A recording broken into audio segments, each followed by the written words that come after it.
시청자 여러분 반갑습니다. JTBC 뉴스룸을 시작합니다. 여사, 집사, 법사, 대한민국을 뒤흔든 세 사람이 오늘 동시에 특검에 불려나왔습니다. 김건희 씨 기억이 안 난다며 이번에도 진술을 거부했고 집사, 법사와의 대질 신문은 없었습니다. 통일교 의혹에 대한 JTBC 단독 보도가 준비되어 있습니다. 김건희 씨의 증거인멸 의혹을 뒷받침하는 근거들도 JTBC가 추가로 확인했습니다.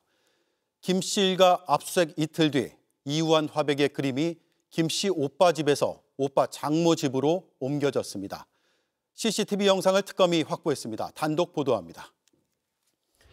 광복은 연합국 승리의 선물이다. 김영석 독립기념관장의 기념사 그 초안을 국가보훈부가 확인 중입니다.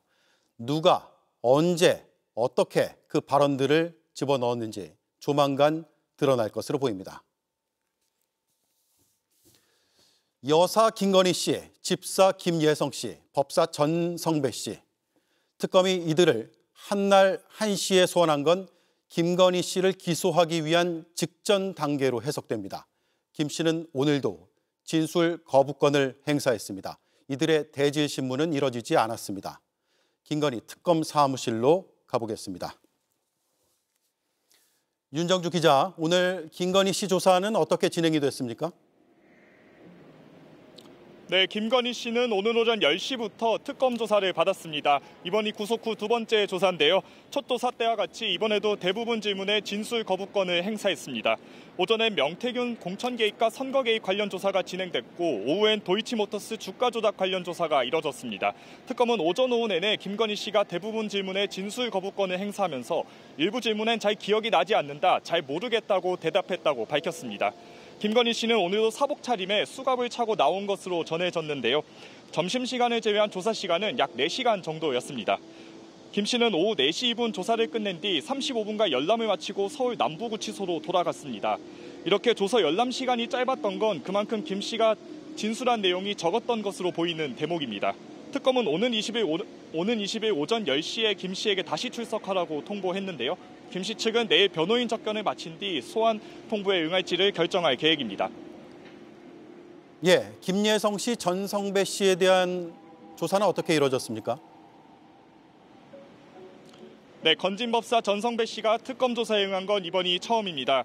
특검은 통일교 측이 김건희 씨 선물로 보낸 고가의 물품이 어디에 있는지 행방을 추궁한 것으로 전해졌습니다. 김혜성 씨는 2023년 김건희 씨와의 친분을 이용해 대기업들로부터 투자금 184억 원을 유치한 뒤 46억 원을 빼돌린 의혹을 받고 있습니다. 올해 4월 특검 조사를 앞두고 베트남으로 출국했다가 지난 10일 귀국해 체포됐는데요. 김 씨는 33억대 횡령 혐의로 지난 주말 구속된 상태입니다. 김건희 씨가 조사받은 날 김 씨와 관련된 의혹의 핵심 인물 2명도 조사를 받은 건데요. 다만 특검은 대질 조사를 고려하지는 않았다고 밝혔습니다.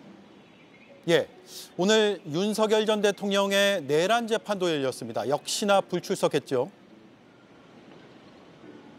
네, 윤석열 전 대통령은 오늘 오전 서울중앙지법에서 열린 내란 재판에 불출석했습니다. 구속 후 한 번도 재판에 나오지 않으면서 이번이 5번째 불출석입니다. 재판부는 윤 전 대통령 없이 걸석 재판을 진행했습니다. 윤 전 대통령 측은 건강이 회복되면 재판에 나올 것이라고 밝혔는데요. 건강상 이유를 들며 김건희 특검 소환 조사에도 응하지 않고 있습니다. 이 김건희 특검은 윤 전 대통령에 대한 체포영장 재집행 여부도 검토 중입니다. 네, 김건희 특검 사무실에서 윤정주 기자였습니다. 권성동 의원에 대한 특검의 수사도 빨라지는 모습입니다. 큰 거 한 장 서포트라고 메모에 적힌 그 날짜에 권 의원의 점심 식사 자리에 함께 있었던 통일교 원로가 소환돼 현재 조사를 받고 있습니다. 이자영 기자의 단독 보도입니다. 통일교 전 세계본부장 윤영호 씨는 지난 2022년 1월 5일 서울 여의도의 한 고급 중식당에서 권성동 국민의힘 의원을 만났습니다. 윤 씨는 그날 권 의원에게 불법 정치자금 1억 원을 전달했다는 의혹을 받습니다. 자신의 일기장에 중식당 일정과 함께 큰 거 한 장 서포트라는 메모를 남겼습니다. 그런데 JTBC 취재 결과 이날 식사 자리에는 윤정로 전 세계일보 부회장과 김철수 대한적십자 회장이 동석했던 것으로 파악됩니다. 김 회장은 다만 돈이 오간 것은 보지 못했다고 했습니다. 아, 선물을 딱 한 번 보국상을 본 적도 없어요. 저는 전혀 몰랐어요. 그냥 우리는 그냥 상견례 정도 한 거지 저는 전혀 내용 모르고요. 그리고 상식적으로 기자님 물어보세요. 예. 선물 주는데 다 있는 데서 주겠어요. 김건희 특검이 지난달 통일교를 압수수색할 당시 김 회장도 참고인으로 그 대상에 포함됐던 것으로 알려졌습니다. 특검은 나머지 동석자인 윤 전 부회장을 오늘 불러 조사하고 있습니다. 통일교 전 원로로 정치권 인맥이 두터운 것으로 알려진 인물입니다. 이런 가운데 통일교 최고 행정조직인 천무원은 해체 수순을 밟고 있는 것으로 파악됩니다. 통일교 한학자 총재의 비서실장 정모 씨가 부원장을 맡고 있었습니다. 지난 15일 한 총재는 천무원을 해체하고 정 씨를 비롯한 핵심 간부들을 일제히 해임하겠다는 방침을 내렸습니다. 통일교 로비 의혹이 특검의 핵심 수사 대상에 오르고 한 총재의 소환까지 앞두게 되면서 조직 개편을 단행하려는 거란 평가가 나옵니다. JTBC 이자연입니다. 반클리프 목걸이를 준 서희건설 이봉관 회장은 지난해 삼청동 안가에서 김건희 씨를 2번 만났다고 자수서에 적었습니다. 아무것도 아닌 사람이라던 김 씨가 군사상, 공무상, 기밀지역인 안가를 마음대로 쓴 겁니다. 이 만남이 목걸이 받은 사실을 은폐하려는 목적이었는지 확인이 필요해 보입니다. 조혜영 기자입니다. 서희건설 이봉관 회장이 특검에 낸 자수서는 모두 8쪽입니다. 2022년 3월과 4월에 걸쳐 반클리프 목걸이를 비롯해 브로치, 귀걸이 등을 김건희 씨에게 선물했다는 내용이 담겨 있습니다. 특히 이 회장은 자수서에 김건희 씨와의 만남도 적었습니다. 지난해 삼청동 안전가옥에서 2차례 김건희 씨를 만났다는 내용입니다. 삼청동 안가는 군사상, 공무상 기밀지역입니다. 경찰이 윤석열 전 대통령이 내란을 모의한 장소였던 삼청동 안가를 압수수색하려 했지만 경호처는 보안구역이란 이유로 막아서기도 했습니다. 철수하십니까? CCTV 확보하셨습니까? 김건희 씨는 특검에 출석하며 아무것도 아닌 사람이라고 했지만 저같이 아무것도 아닌 사람이 이렇게 심려를 끼쳐서 진심으로 죄송합니다. 공직자도 아니면서 보안구역인 안가를 민간기업 회장을 불러들이는 장소로 쓴 겁니다. 특검은 이 만남의 목적도 수사하고 있습니다.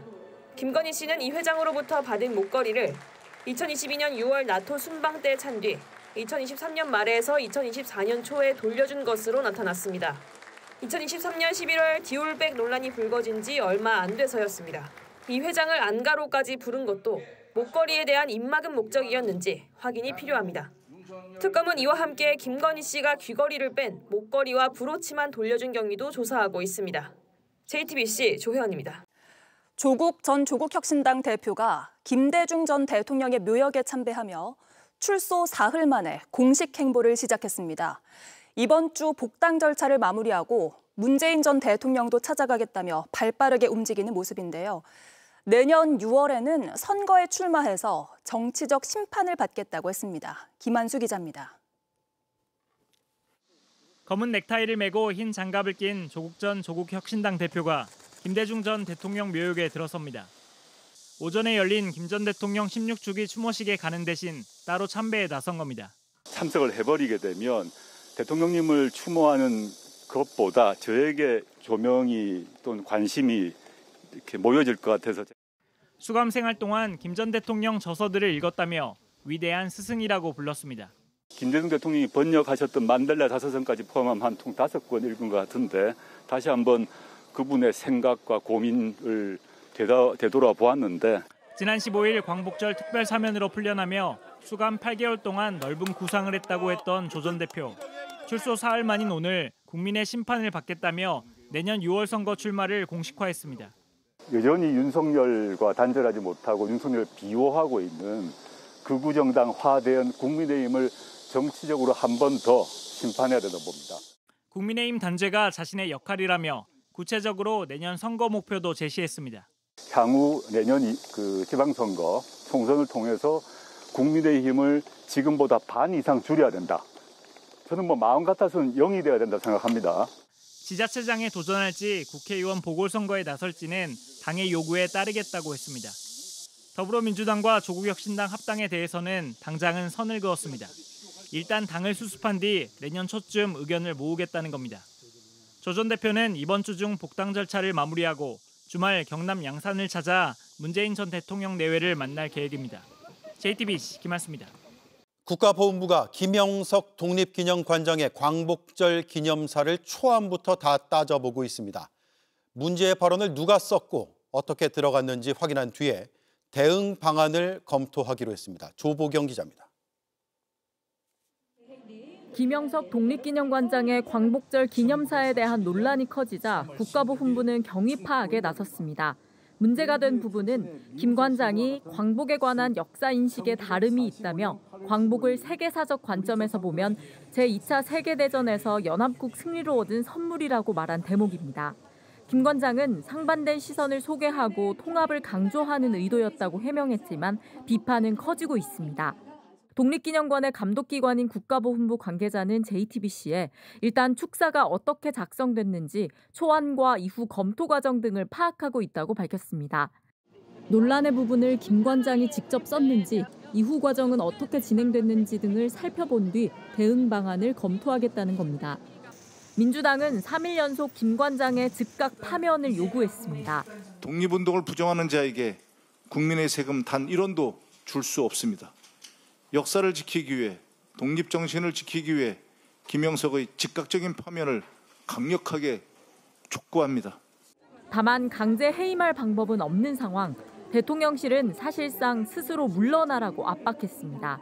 임기제인 만큼 현재 이 김영석 관장의 자격 여부에 대해서 대통령실이 특별히 밝힐 수 있는 입장이 따로 있지는 않습니다만 사회적인 논란이 되고 있는 부분에 대해서 김영석 관장이 좀 귀 기울여야 되지 않을까. 시민사회단체는 퇴진 집회를 이어가겠다고 했고 광복회는 독립기념관에 대한 감사 청구를 검토하고 있습니다. JTBC 조보경입니다. JTBC 뉴스를 시청해 주셔서 고맙습니다. 저희는 저녁 6시 30분 뉴스룸에서 뵙겠습니다.